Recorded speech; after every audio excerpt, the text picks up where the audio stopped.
Bismillahirrahmanirrahim. Assalamualaikum warahmatullahi wabarakatuh. Alhamdulillahi rabbil alamin. Wabihi nasta'inu ala umuri dunya waddin. Wa ala alihi wa ashabihil mujahidin at-tahirin. Ashhadu an la ilaha illallahul malikul haqqul mubin. Wa ashhadu anna muhammadan abduhu wa rasuluhu sadiqul wa'dil amin. Qala Allah Ta'ala fil Qur'anil Karim. A'udzu billahi minasyaitonir rajim. Bismillahirrahmanirrahim. Laqad kana lakum fi Rasulillahi uswatun hasanah. Al-ayah sadaqallahul adim wallahu a'lamu bimuradih. Puji dan syukur marilah kita sama-sama panjatkan kehadirat Allah yang Maha Ghafur. Salawat dan salam semoga selamanya terlimpah curahkan kepada Hakim tertinggi anti korupsi, Baginda tercinta anti durhaka, penghibur di kala lara, penyejuk di kala duka, pembawa kebenaran, pendobrak kebatilan, yang membawa umat manusia minaz zulumati ilan nur, dari kegelapan kejahiliahan kepada cahaya ketauhidan. A'ni habibi wa habibana wa nabiyana wa maulana Muhammad sallallahu alaihi wasallam. Rekan-rekan kelas 10 yang Bapak banggakan, pada kesempatan kali ini kita akan melanjutkan kembali pembahasan Sirah Nabawi, masih dari kitab Khulasah Nurul Yakin. Bagi yang sudah ada kitabnya, silahkan Ananda bisa dibuka di halaman ke-8, halaman 8 ya. Minggu sebelumnya kita telah membahas tentang kelahiran Rasulullah Shallallahu Alaihi Wasallam sampai usia Rasulullah Shallallahu Alaihi Wasallam 6 tahun. Ya, di usia sebelumnya sampai kepada usia Nabi Muhammad Shallallahu Alaihi Wasallam 6 tahun, di mana pada saat itu Rasulullah Shallallahu Alaihi Wasallam berangkat dengan ibundanya ke Madinah, yaitu bersama Siti Aminah. Kemudian sepulangnya dari Madinah, yang mana pada saat itu namanya adalah belum Madinah, tapi namanya adalah Yasrib. Sepulangnya dari Yasrib, Sayyidah Aminah, ibundanya Rasulullah Shallallahu Alaihi Wasallam, sakit, kemudian wafat, meninggal dunia di daerah Abwa. Jadi dimakamkanlah ibundanya Rasulullah Shallallahu Alaihi Wasallam di sebuah kampung antara Mekah dan Madinah, namanya adalah Kampung Abwa. Itu telah kita sampaikan sebelumnya. Lalu yang selanjutnya sekarang adalah tarbiyatuhu wa wafatu jaddihi. Tarbiyatuhu wa wafatu jaddihi. Pendidikan Nabi Muhammad sallallahu alaihi wasallam dan wafat kakeknya Rasulullah Shallallahu Alaihi Wasallam. Ini usia Nabi 6 tahun, dan perlu rekan-rekan ketahui juga, usia 6 tahun ini Nabi Muhammad Shallallahu Alaihi Wasallam, meskipun bapak nyebutnya atau manggilnya Nabi, tapi ini belum jadi Nabi, baru calon Nabi, karena nanti menjadi Nabi, menjadi Rasulnya pada saat usia 40 tahun. Ini calon Nabi, calon Rasul. Tarbiyatuhu wa wafatu jaddihi, pendidikan waktu kecilnya Nabi Muhammad sallallahu alaihi wasallam, dan akan menceritakan sedikit tentang wafat kakeknya Rasulullah sallallahu alaihi wasallam. Qama bitarbiyatihi ba'da wafati ummihi jadduhu Abdul Muttalib. Yang mengurus Nabi Muhammad sallallahu alaihi wasallam ba'da wafati ummihi, setelah wafat ibundanya Rasulullah Shallallahu Alaihi Wasallam, yang mana ibundanya itu adalah Sayyidah Aminah, dan ayahnya adalah Abdullah bin Abdul Muttalib. Jadduhu Abdul Muttalib, yaitu yang mengurus Nabi Muhammad sepeninggal ibundanya Rasulullah Shallallahu Alaihi Wasallam adalah kakeknya. Yang mana kakeknya ini bernama Abdul Muttalib. Sebenarnya nama asli kakeknya Rasulullah Shallallahu Alaihi Wasallam ini adalah Sayyibah. Tetapi ada kisah tersendiri sehingga Sayyibah ini dipanggil dan lebih terkenal dengan julukan dan sebutan Abdul Muttalib. Wa kana yuhibbuhu aktsara min hubbihi li auladihi. Dan kakeknya Rasulullah Shallallahu Alaihi Wasallam ini sangat mencintai Rasulullah Shallallahu Alaihi Wasallam aktsara min hubbihi li auladihi. Rasa cinta, rasa sayang Abdul Muttalib ini alias Sayyibah, alias kakeknya Rasulullah Shallallahu Alaihi Wasallam, aktsara min hubbihi li auladi. Kecintaan terhadap Rasulullah Shallallahu Alaihi Wasallamnya itu melebihi rasa cinta, rasa sayang terhadap anak-anaknya sendiri. Di antara anaknya Abdul Muttalib ini kan ayahnya Rasulullah Shallallahu Alaihi Wasallam, yaitu Abdullah. Ya. Kemudian banyak paman-pamannya Rasulullah Shallallahu Alaihi Wasallam itu adalah anaknya Abdul Muttalib, tetapi wa kana yuhibbuhu aktsara min hubbihi li auladihi. Kakeknya ini, Abdul Muttalib ini sangat mencintai Nabi Muhammad Shallallahu Alaihi Wasallam, lebih mencintai daripada cinta kepada anak-anaknya sendiri. Walamma balagha umruhu Sallallahu Alaihi Wasallam thamaniya sanawatin. Walamma balagha umruhu Sallallahu Alaihi Wasallam thamaniya sanawatin. Dan tatkala ketika usia Nabi Muhammad Sallallahu Alaihi Wasallam ini sampai kepada usia 8 tahun. Jadi saat Rasulullah Sallallahu Alaihi Wasallam berumur 8 tahun, mata jadduhu ba'da an kafalahu sanatain. Wafatlah kakeknya, yaitu Abdul Muttalib, ba'da an kafalahu sanatain. Setelah mengurus, bertanggung jawab terhadap Nabi Muhammad Sallallahu Alaihi Wasallam selama 2 tahun. Kan? Nabi Muhammad Sallallahu Alaihi Wasallam itu sepeninggal ibundanya 6 tahun. Kemudian setelah itu beralih tanggung jawabnya itu dan diambil alih oleh kakeknya yang bernama Abdul Muttalib 7 tahun, 8 tahun. Saat usia Nabi Muhammad Sallallahu Alaihi Wasallam 8 tahun, mata jadduhu. Wafatlah kakeknya yang bernama Sayyibah, atau yang lebih kita kenal dengan sebutan Abdul Muttalib. Lalu setelah wafat kakeknya, siapa yang mengurus Rasulullah Shallallahu Alaihi Wasallam di usianya yang 8 tahun itu?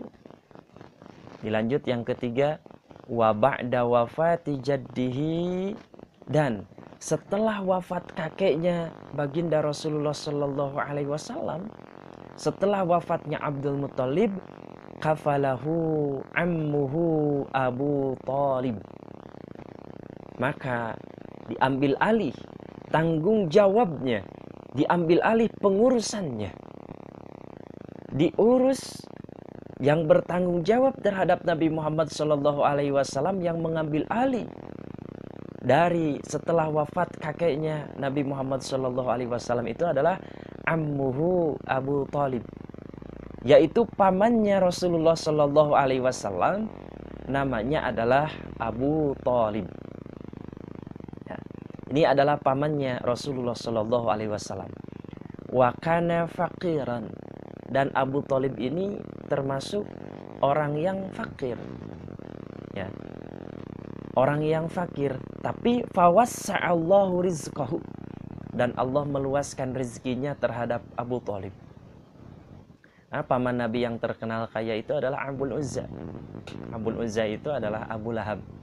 Akan tetapi Rasulullah Shallallahu Alaihi Wasallam justru diurus dan diambil alih oleh pamannya yang terkenal fakir, yang bernama Abu Thalib.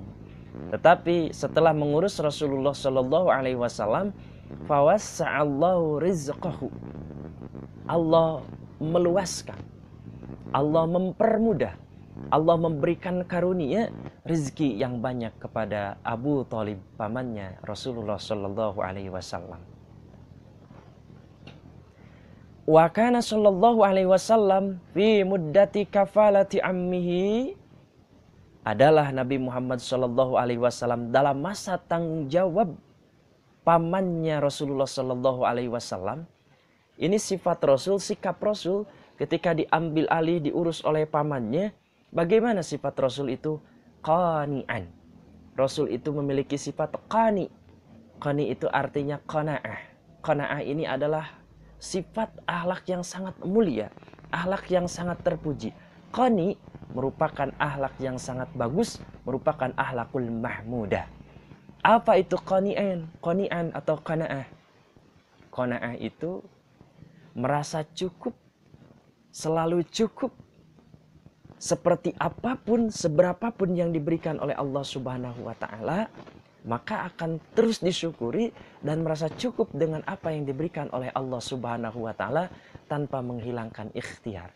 Terus berikhtiar, tetapi ketika ikhtiar itu sudah full dan Allah memberikan seadanya dari Allah Subhanahu wa Ta'ala, seberapapun yang diberikan oleh Allah Subhanahu wa Ta'ala, qani'an bima qasamahullah. Ya, Rasulullah SAW tetap qana'ah terhadap apa-apa yang Allah bagikan kepadanya. Wa yassarahu lahu, dan Allah mudahkan bagi baginda Rasulullah Sallallahu Alaihi Wasallam. Ini adalah akhlak yang sangat mulia. Jadi kita kalau berada dalam tanggung jawab orang lain atau dalam pengurusan orang lain, baik itu paman, bibi, kakak, adik, atau orang tua kita, kita ini harus memiliki sifat qani'an, harus memiliki sifat qana'ah, dan terus bersyukur, banyak berterima kasih. Kepada siapa berterima kasihnya? Pertama adalah anishkurli wali walidaik. Pertama adalah kepada Allah Subhanahu wa Ta'ala. Kemudian yang kedua, diantaranya dalam surah Luqman itu kepada kedua orang tua kita. Atau kalau tidak ada orang tua kita, kepada orang yang menanggung diri kita, pada orang yang bertanggung jawab menafkahi kita. Ya, ini adalah contoh dari Rasulullah Shallallahu Alaihi Wasallam untuk kita jadikan uswah dan sekaligus kita jadikan sebagai qudwah. Lalu kita lanjutkan. Ra'yuhul ghanam. Rekan-rekan yang sudah ada kitabnya, kitab Khulasah Nurul Yakin di halaman 9, bisa dilihat. Ra'yuhul ghanam wa safratuhul ula ila Syam. Ra'yuhul ghanam.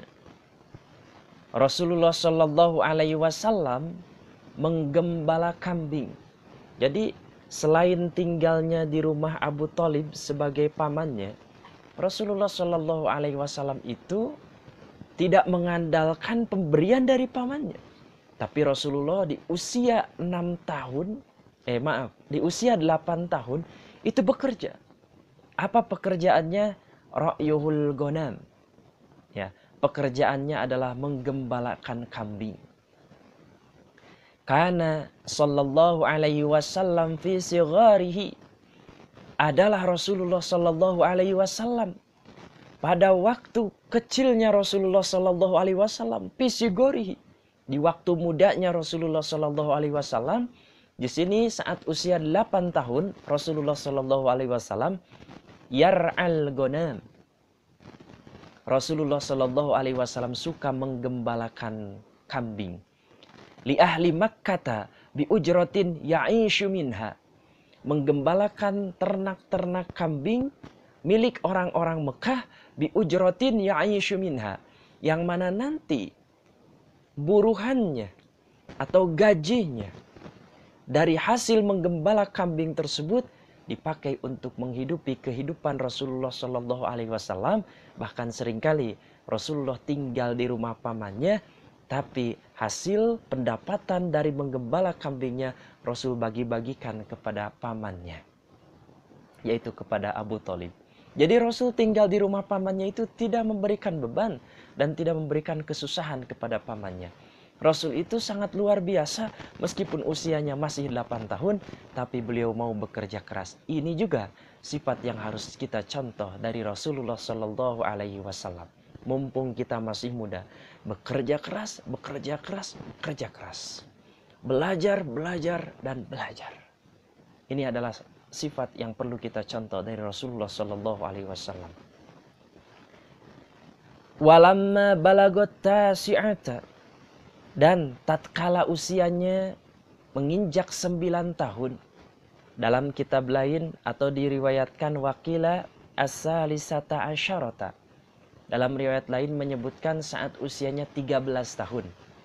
Tapi dalam kitab ini, di kitab Khulasah Nurul Yakin ini disebutkan walamma balagat tasi'ata, dan saat usia Nabi Muhammad SAW itu mencapai usia 9 tahun, min umrihi, dari umurnya, safaro ila Syam ma'a ammihi Abi Talibin bitijaratin.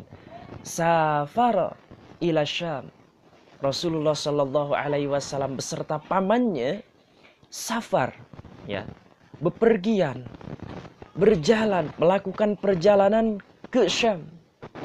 Dan ini termasuk safratul ula ila Syam, perjalanan pertama Rasulullah Shallallahu Alaihi Wasallam. Nabi Muhammad ada yang menyebut kalau di sini 9 tahun, tapi di riwayat yang lain ada yang menyebut 13 tahun usianya, melakukan perjalanan pertama kalinya untuk berdagang ke negeri Syam.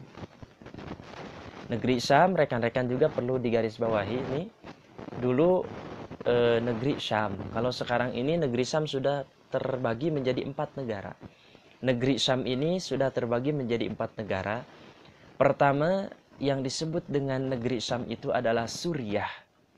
Kemudian yang kedua adalah Libanon. Yang ketiga adalah Palestina. Yang keempat adalah Yordania. Ulangi, negeri Syam itu 1 Suriah, 2 Libanon, 3 Palestina, yang keempat Yordania. Itu namanya adalah negeri Syam. Jadi Rasulullah Shallallahu Alaihi Wasallam saat usia 9 tahun udah ikut berdagang antar luar negeri, perjalanan ekspor impor.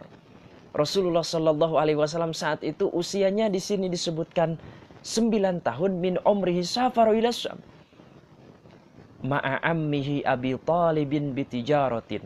Rasul berjalan menuju ke negeri Syam saat usia 9 tahun bersama pamannya, yaitu Abu Talib, bitijaratin, untuk berdagang, untuk berbisnis.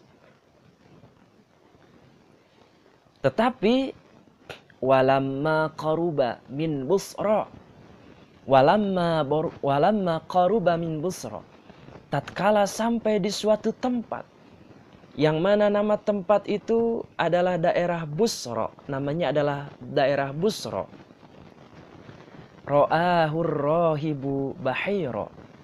Seorang pendeta bernama Bahiro melihat Rasulullah Shallallahu Alaihi Wasallam. Melihat Rasulullah Shallallahu Alaihi Wasallam, yang mana Bahiro ini adalah seorang pendeta yang tinggal di negeri Busra. Busra ini merupakan sebuah tempat yang mana dulu tempat ini ketika orang Arab mau berangkat ke negeri Syam bisa melewati daerah tersebut. Nah, Bahiro ini, pendeta Bahiro ini sudah lama mendapatkan kabar dari kitab Taurat dan kitab Injilnya bahwa nanti akan muncul, akan datang seorang nabi terakhir. Tanda-tandanya, ciri-cirinya itu sudah disebutkan begini dalam kitab-kitabnya Bahiro. Maka Bahiro ini sangat menunggu-nunggu, dan Bahiro ini bertekad dalam hatinya, kalau saja Rasul terakhir ini sudah muncul, maka saya akan beriman kepada Rasul terakhir ini. Ya. Walamma qaruba min Busra ra'ahu rahibu Bahira. Ketika perjalanan Rasulullah SAW bersama pamannya, ini bersama kafilah-kafilah yang lain, Rasul dan pamannya berjalan untuk menuju ke negeri Syam. Tapi ketika sudah sampai di daerah Busra, di sana ada seorang pendeta yang bernama Bahiro. Ya, Pendeta Bahiro ini sudah lama menunggu-nunggu kedatangan Rasulullah Shallallahu Alaihi Wasallam, yang mana ciri-cirinya, sifat-sifatnya itu sudah disebutkan dalam kitab-kitabnya Pendeta Bahiro. Nah, maka ketika melihat ada rombongan datang, saat itu Bahiro sedang berada di gerejanya. Sebagian riwayat menyebut sedang berada di rumahnya. Bahiro sedang menatap dari jendelanya menuju tatapannya itu kepada para kafilah. Dan ada satu keanehan. Melihat ada satu kafilah, yang mana kafilah tersebut di atasnya dinaungi oleh awan. Dan awan tersebut terus mengikuti kafilah tersebut, sehingga para kafilah tersebut tidak kepanasan. Itu di antara ciri bahwa di bawah awan tersebut ada seorang calon nabi ataupun calon rasul. Maka Bahiro menyuruh kepada anak buahnya yang lainnya untuk meminta bahwa kafilah-kafilah tersebut dipanggil ke rumahnya Bahiro, disuruh untuk makan-makan. Maka anak buahnya Bahiro ini dengan cepat mendekati kafilah tersebut, yang mana dalam kafilah itu ada Nabi Muhammad SAW yang masih kecil. Sebagian riwayat menyebut 9 tahun, sebagian riwayat menyebut 13 tahun. Nah, suruhan Bahiro ini bertanya kepada kafilah tersebut, "Wahai para kafilah, kalian dari mana?" "Saya dari Mekah," kata kafilah. "Baik, ada kehormatan buat kalian. Seseorang yang sangat dituakan di daerah kami, yaitu di negeri Busra, seorang pendeta bernama Bahiro mengundang kalian untuk makan-makan." Tentu orang-orang Mekah ini lagi di perjalanan, mereka sangat gembira mendapatkan tawaran untuk diajak makan, minum, dan lain sebagainya. Akhirnya mereka semua berangkat ke rumahnya Bahiro. Dan adat orang Mekah pada saat itu biasanya anak kecil itu merupakan aib tersendiri kalau anak kecil ikut makan dengan orang-orang yang sudah dewasa, dengan orang-orang yang sudah besar. Maka saat mereka masuk ke rumah Bahiro, Nabi Muhammad SAW itu disimpan di luar, suruh menunggu sambil menjaga barang dagangan mereka yang disimpan di luar. Rasul tidak ikut masuk. Lalu mereka makan-makan di dalam. Setelah mereka makan-makan di dalam, akhirnya pendeta Bahiro bertanya. Ketika pendeta itu melihat orang-orang yang sedang makan, dicari-cari mana kira-kira yang ada tanda kenabiannya, ternyata Bahiro tidak menemukannya. Akhirnya Bahiro bertanya, "Di mana, apakah masih ada salah seorang di antara kalian yang tertinggal di luar, tidak ikut ke sini?" Kemudian mereka menjawab, "Semuanya sudah ikut, semuanya sudah masuk." Kemudian kata Bahiro, "Kalian bohong, pasti ada yang masih tertinggal. Ada yang tidak ikut ke sini." Kemudian ada yang menjawab di antara mereka, "Ada yang tidak ikut, tapi dia itu adalah anak kecil. Ya, dia anak kecil. Tidak ikut, sengaja kami simpan untuk menjaga harta dagangan kami di luar." Akhirnya Bahiro pun segera keluar menuju kepada Nabi Muhammad SAW yang sedang menunggu barang dagangan tersebut. Kemudian Bahiro melihat ciri-ciri fisik Nabi Muhammad SAW, dan Bahiro ngetes dengan sebutan demi Lata, Manat, dan Uzza. Karena di antara ciri Nabi terakhir itu sangat benci ketika mendengar sebutan Lata, Manat, Uzza. Ya, ketika bersumpah atas nama Tuhan-Tuhan selain Allah, itu sangat membenci. Yang kata Bahiro, demi Lata, Manat, dan Uzza, maka Rasulullah SAW yang kecil itu tidak senang mendengarkan kalimat-kalimat tersebut. Maka Bahiro makin penasaran. Wah, ini anak, ternyata anak ini tidak senang mendengar kalimat-kalimat seperti ini. Dilihat alisnya, seperti bagaimana yang disebutkan dalam kitab-kitab Bahiro, alisnya Nabi terakhir ini seperti busur-busur panah yang seperti ini, dan sebagainya. Kemudian Bahiro meminta izin kepada Muhammad kecil, kepada Nabi Muhammad kecil ini untuk melihat di punggungnya Rasulullah SAW. Kata Bahiro, "Boleh saya, nak, melihat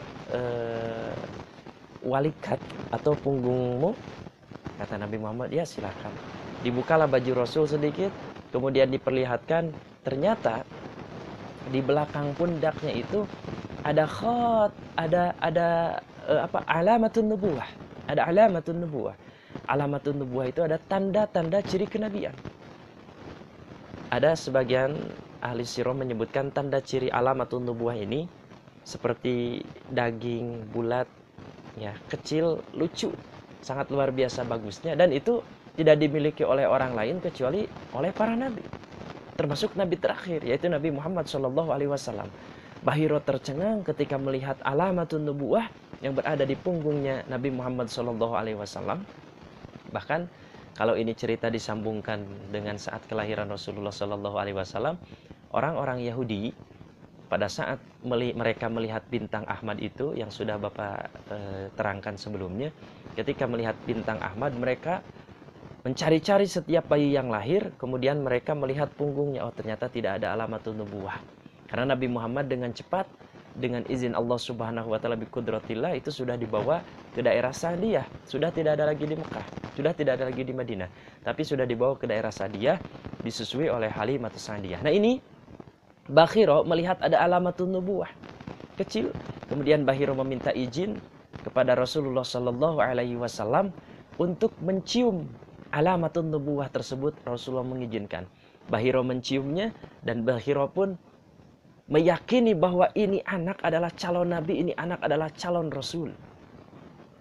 Bahkan kalau rekan-rekan baca di antara kisah masuk Islamnya Salman Al-Farisi, ya, kisah masuk Islamnya Salman Al-Farisi, di antaranya Salman Al-Farisi itu melihat alamatun nubuwah di punggungnya Rasulullah Sallallahu Alaihi Wasallam. Itu boleh rekan-rekan atau kita bahas pada kesempatan yang lainnya. Nah, saat Bakhiro melihat di punggungnya Rasul ada alamatun nubuwah, maka Bakhiro pun masuk lagi ke dalamnya sambil mengajak Nabi Muhammad SAW ke dalam rumahnya, dan Bakhiro bertanya, siapa orang tua anak ini? Kemudian kata Abu Thalib, saya adalah orang tuanya. Kata Bakhiro, bukan, engkau pasti bukan orang tuanya. Saya yakin anak ini orang tuanya, ayahnya sudah meninggal pada saat usia 6 bulan di kandungan, dan ibundanya sudah meninggal saat 6 tahun usianya anak ini. Maka Abu Thalib itu tercengang, aneh, kenapa engkau bisa tahu wahai Bakhiro? Kenapa engkau bisa tahu keadaan anakku ini? Kata Bakhiro, kalaupun engkau adalah sebagai penanggung jawabnya, engkau adalah pamannya, engkau adalah Abu Thalib. Ya, itu seperti itu. Maka Bakhiro memberitahukan kepada Abu Thalib, wahai Abu Thalib, kata Bakhiro, fa akhbara ammahu bi annahu sayakunu akhirul anbiya. Bakhiro memberitahukan kepada Abu Thalib, wahai Abu Thalib, engkau harus tahu, ini anak ini nanti, anak ini akan menjadi nabi terakhir dari berbagai para nabi. Dari nabi yang 124.000 nabi, inilah nabi terakhir. Dari Rasul yang 313, inilah Rasul terakhir. Wa talaba minhu ayyarji'a bihi khaufan alaihi min aduwin yataraqqabuhu. Pendeta itu meminta pamannya supaya ia pulang membawa Nabi Muhammad SAW karena takut kepada musuh yang menanti-nanti beliau. Jadi Bakhiro ini wa talaba minhu ayyarji'a bihi khaufan alaihi. Bakhiro meminta kepada pamannya itu, kepada Abu Thalib, wahai Abu Thalib, lebih baik engkau pulang lagi ke Mekah daripada dilanjutkan ke Syam. Saya khawatir di Syam sudah ada musuh-musuh anak ini menunggu-nunggu dan akan membunuh anak ini. Karena Yahudi sangat membenci nabi terakhir kalau bukan dari keturunan orang-orang Yahudi. Karena keinginan orang Yahudi, nabi terakhir itu adalah dari keturunan orang Yahudi. Itu seperti itu. Mereka tahu Nabi Muhammad ini adalah nabi terakhir. Ya, mereka tahu Nabi Muhammad itu adalah nabi terakhir. Mereka faham betul, mereka tahu dari kitab Tauratnya, tapi mereka tidak mau mengakui bahwa Nabi Muhammad itu adalah nabi terakhir. Kenapa? Karena Nabi Muhammad bukan dari keturunan orang-orang Yahudi.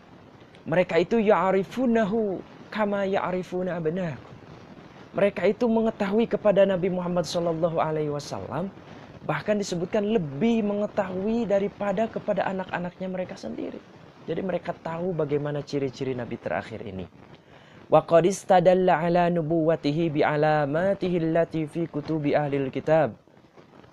Pendeta itu menetapkan kenabian Nabi Muhammad SAW itu ciri-cirinya terdapat tersebut dalam kitab-kitab ahli kitab.